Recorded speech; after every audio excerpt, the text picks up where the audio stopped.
Hello बच्चों, let's read the question. The question says, choose a small soft-stemmed plant and on a day when there is plenty of atmosphere moisture, cut the stem horizontally near the base with a sharp blade. Early in the morning, you will see drops of solution ooze out of the cut stem. This comes out due to the A. Capillary action, B. Pressure, positive root pressure, C. Negative hydrostatic pressure and D. Cohesion. Question कह रहा है यहाँ पे कि हमने एक small soft stem किसी plant का लिया और उसको हमने जब एटमॉस्फेयर जो है मॉइस्चर था उससे क्या करा, हॉरिजेंटली बेस से एक शार्प ब्लेड के थ्रू हमने काट दिया। तो हमने उसको अर्ली मॉर्निंग देखा कि उस कटे हुए हिस्से के ऊपर कुछ ड्रॉप्स या सॉल्यूशन ऑफ ooze नजर आई उस कटे हुए हिस्से के ऊपर। ये किस वजह से हुआ? A capillary action, B positive root pressure, C negative hydrostatic pressure and the last one is D cohesion. As per the question, we have the key concept of this question is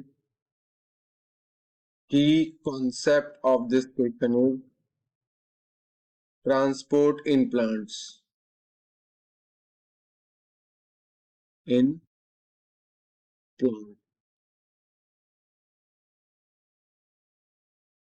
Okay, we are talking about the transport in plants. First of all, we are talking about the first option A, capillary action. What is capillary action? Capillary action जो है हमारे पास जैसे tubes होती हैं, उनका जो मोटाई होती है, उनका जो डायमीटर होता है ट्यूब का, वो जो होती है वो बहुत ही नैरो होती है, सिलेंड्रिकल ट्यूब्स होती हैं जिसे हम कैपिलरी कहते हैं। और वो ट्यूब अगर हम किसी पानी में डिप कर देते हैं तो हम ये पाएंगे कि लिक्विड जो है वो कैपिलरी में ऊपर जा रहा है या नीचे जा रहा है। उस लिक्विड लेवल के से रिलेटिव होता है वो कि उस लिक्विड का लेवल क्या है।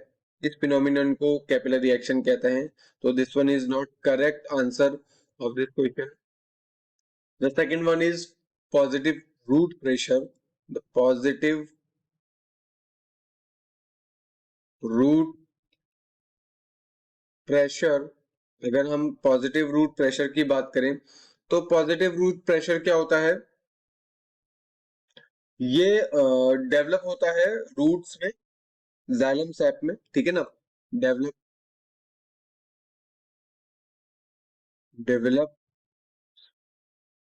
इन the xylem, in the xylem sap of the root, sap of the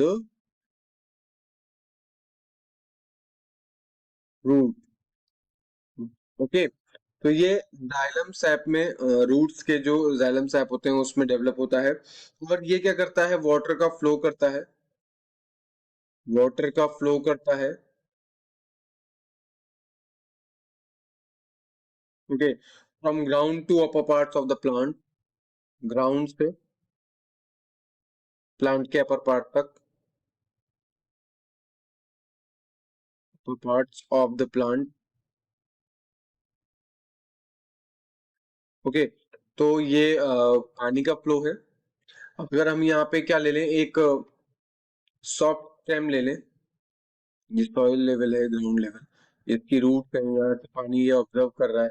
okay, ये रूट्स पानी ऑब्जर्व कर रही हैं फ्रॉम द सॉइल, और यहाँ से हम इस पे एक क्या लगा देते हैं, कट लगा देते हैं हॉरिजॉन्टली। तो हमें यहाँ पर एक सॉल्यूशन ऑफ ooze देखने को मिलेगा नेक्स्ट मॉर्निंग, जो कि क्या है, एब्जॉर्ब वाटर ही है जो रूट ने सॉइल से एब्जॉर्ब किया है। But due to the process of root pressure और the action of root pressure we can see the ooze, solution of ooze यानी वाटर सॉल्यूशन जो है वो हमें इस स्टेम के ऊपर देखने को मिलेगा, क्योंकि पानी जो है, पानी का खिंचाव हो रहा है रूट से ऊपर पूरे प्लांट के लिए। तो अगर वहां से स्टेम जो है सॉफ्ट है भी जाती है तो भी वो क्या है, पानी का लगातार अपना काम चलता रहेगा, वो ट्रांसपोर्ट होता रहेगा और वो ऊपर हल्की सी हमें ooze देखने को मिलेगी next day.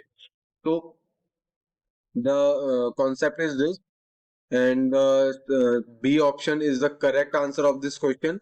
Positive root pressure is the correct answer of this question. If we are talking about the negative hydrostatic pressure, we can say there are two types of hydrostatic pressure. First is positive hydrostatic pressure and the second one is negative hydrostatic pressure. Positive hydrostatic pressure में क्या होता है, जिसमें plants जो होते हैं large amount में food को स्टोर करते हैं और वो क्या करते हैं, इन हाई सॉल्यूट कंसंट्रेशन सोर्सेज को क्या करते हैं, सेल्स लीव्स की सेल्स में क्या करते हैं, प्रोवाइड कराते हैं ग्रेडियंट्स में. तो ये पॉजिटिव हाइड्रोस्टेटिक प्रेशर है. और अगर हम नेगेटिव हाइड्रोस्टेटिक की प्रेशर की बात करें तो नेगेटिव हाइड्रोस्टेटिक प्रेशर में जो प्लांट्स की रूट्स होती हैं वो वाटर को अब्सॉर्ब करती हैं, मिनरल को अब्सॉर्ब करती हैं सॉइल में से, और ये हाई सॉल्यूट कॉन्सेंट्रेशन को वाटर में जो होता है वो क्या करते हैं, उन रूट हेड से मिनरल्स को एब्जॉर्ब किया जाता है, जहां पे क्या हो रहा है, वो उसका एब्जॉर्ब कर रहे हैं. Okay. So the negative hydrostatic is also not a good, correct answer of this question. The next one is cohesion. If we are talking about the cohesion, we can say कि cohesion क्या है. cohesion and adhesion दो तरह के क्या होते हैं, water properties होती है जहाँ पे water molecule interact होते हैं each other, ठीक है ना, एक दूसरे से interact होते हैं. अगर यहाँ पे ये बोला जाए कि water likes to stick to itself, यानी वाटर क्या होता है, अपने आप में स्टिक हो जाता है, या हम ये बोलें कि मॉलिक्यूल्स जो होते हैं, वाटर मॉलिक्यूल्स, वो इंटरेक्ट होते हैं लीव के थ्रू, लीव्स पर इंटरेक्ट होते हैं या आप पर इंटरेक्ट होते हैं या लाइक्स अस हम पर इंटरेक्ट होते हैं, तो वो कोहेंशन होता है. और एडेंशन का मतलब होता है कि water likes to stick the other things, और अलग चीजों पर इंटरेक्शन जो होता है वाटर का वो cohesion कहलाता है. So the cohesion, the option D is not a correct option of this question. So the correct option of this question is option B, positive root pressure. I hope you all understand about the question. Thank you. Good luck.